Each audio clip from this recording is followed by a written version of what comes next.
Alkisah di sebuah desa terpencil yang jauh dari kota di daerah Kalimantan Barat, hiduplah seorang janda tua dengan anak gadisnya di suatu gubuk tua. Anak gadis itu bernama Darmi. Darmi memiliki wajah yang sangat cantik jelita. Namun sayang, ia mempunyai perilaku yang amat buruk. Gadis itu amat pemalas dan sangat manja. Tak pernah membantu ibunya melakukan pekerjaan-pekerjaan rumah. Kerjanya hanya bersolek setiap hari. Segala permintaan Darmi harus dituruti tanpa memperdulikan keadaan ibunya yang miskin. Suatu hari, seperti biasa, gadis itu mengurung dirinya di kamar. Ia tak mau matahari merusak kulitnya. Ia enggan debu-debu mengotori wajahnya. Suatu ketika Darmi memanggil ibunya dengan nada yang keras.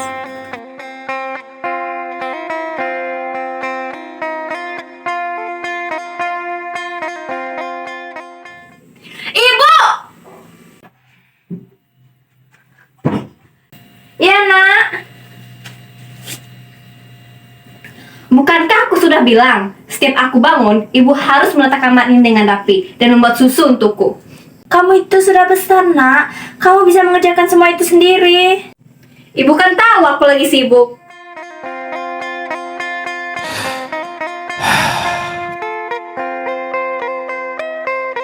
Siang hari pun tiba. Sang ibu mulai bersiap-siap berangkat ke sawah untuk bekerja. Sementara si Darmi tidak selesai-selesainya merias wajahnya di kamar. Sang ibu tidak lupa mengajak Darmi untuk membantunya di sawah.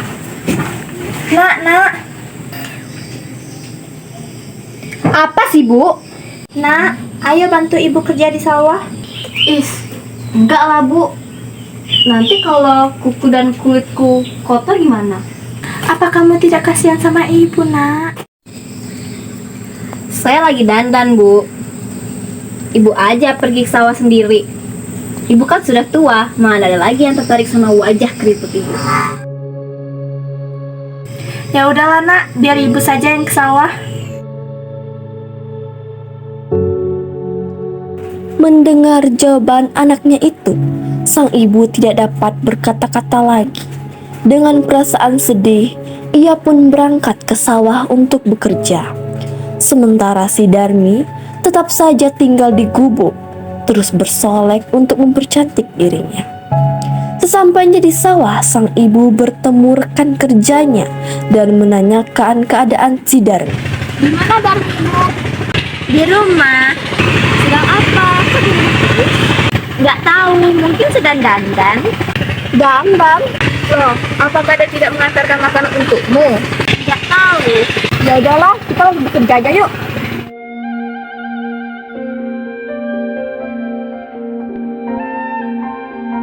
Waktu telah menunjukkan sore hari. Ibu pun pulang dari sawah. Darmi yang melihat ibunya pulang langsung menghampiri dan meminta uang upah hasil kerja ibunya untuk membeli alat-alat kecantikan. Ibu pulang. Mana upahnya? Ini dia. Jangan, Nak, uang itu untuk membeli beras. Tapi belaku sudah habis, Bu. Mesti beli yang baru. Kamu memang anak tidak tahu diri. Bisa cuma minta aja, tapi tidak mau bekerja. Meskipun marah, sang ibu tetap memberikan uang itu kepada Darmi. Hingga pada suatu hari, ketika ibunya hendak ke pasar, Darmi berpesan agar dibelikan sebuah alat kecantikan. Tapi ibunya tidak tahu alat kecantikan apa yang dimaksud. Kemudian ibunya mengajaknya ke pasar.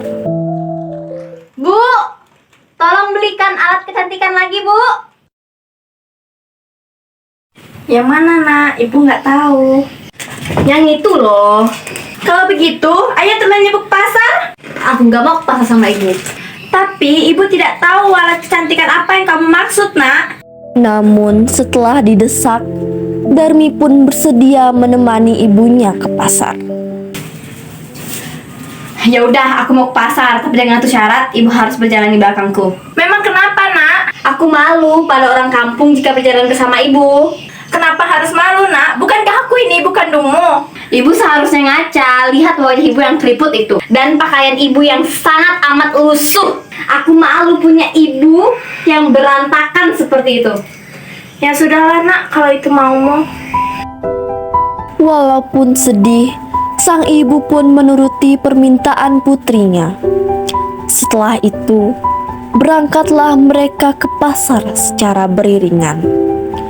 Darmi berjalan di depan, sedangkan ibunya mengikuti dari belakang dengan membawa keranjang. Meskipun keduanya ibu dan anak, penampilan mereka kelihatan sangatlah berbeda. Sampainya di pasar, Darmi pun langsung menghampiri tokoh kecantikan langganannya itu, sementara ibunya membeli sayur di sampingnya. Saya mau beli. Oh ya, silakan dipilih. Di sini lengkap produknya, semuanya ada.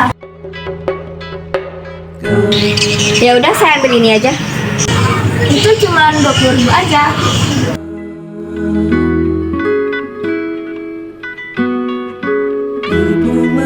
Ya, terima kasih. Sama-sama. Saya mau beli, Bu. Ya pun dia. Iya, silakan, Bu. Saya mau beli sayur daun pakis dan sayur daun singkong. Berapa harganya? Jadi jumlah semuanya hanya 10.000 aja, Bu.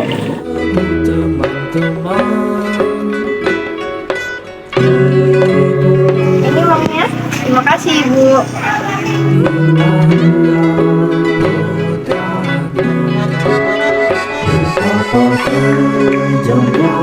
Setelah belanja semua keperluan, ibu dan Darmi pulang. Tetapi di tengah perjalanan, Darmi dan ibu bertemu dengan temannya yang tinggal di kampung lain. Hai Darmi, mau kemana kamu? Mau pulang. Terus siapa yang di belakangmu itu? Apakah dia itu ibumu? Tentu saja dia bukan ibuku, dialah budakku.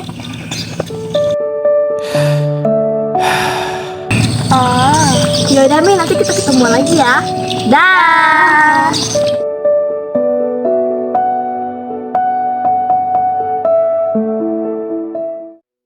Tidak lama mereka berjalan, mereka bertemu dengan pemuda-pemuda.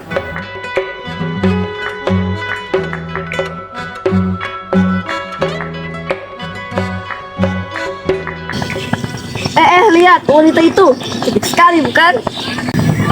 Iya, benar. Wanita itu bagai bidadari surga. Iya, bahkan wanita itu lebih cantik daripada bunga mawar. Rasanya aku tertarik untuk mengenalnya. Tapi yang di belakangnya itu siapa? Apa mungkin dia itu? Jangan berpikiran macam-macam. Di antara orang yang melihatnya itu, seorang pemuda mendekati dan bertanya kepada gadis itu. Hai cantik, siapakah di belakangmu itu? Apakah dia ibumu? Bukan, itu budak. Hai manis, yakin dia bukan ibumu? Bukan, sudah aku bilang dia itu budakku. Pergi sana. Astaga, jangan begitu. Hargai orang ini meskipun dia budakmu.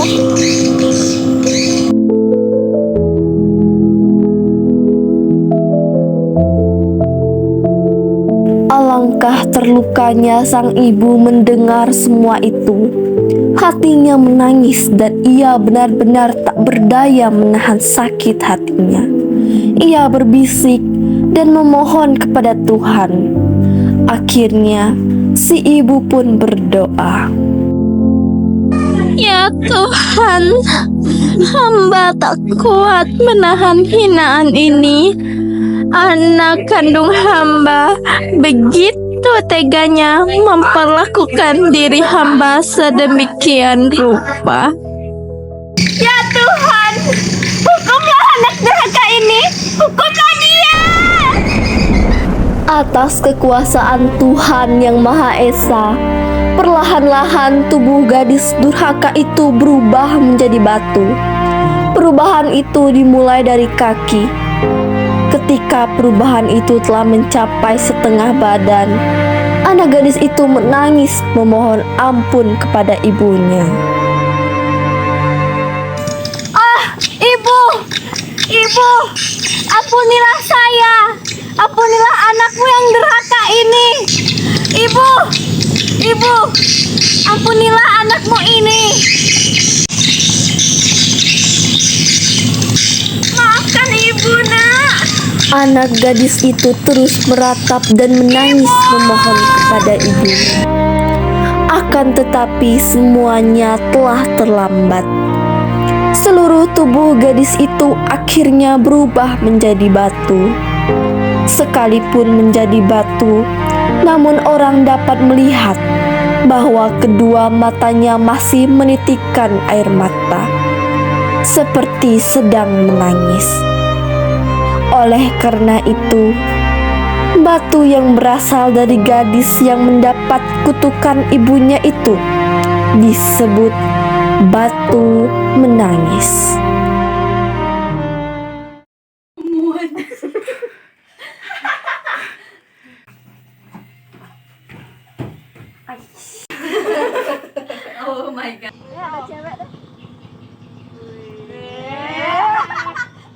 Ampunilah anakmu yang durhaka ini.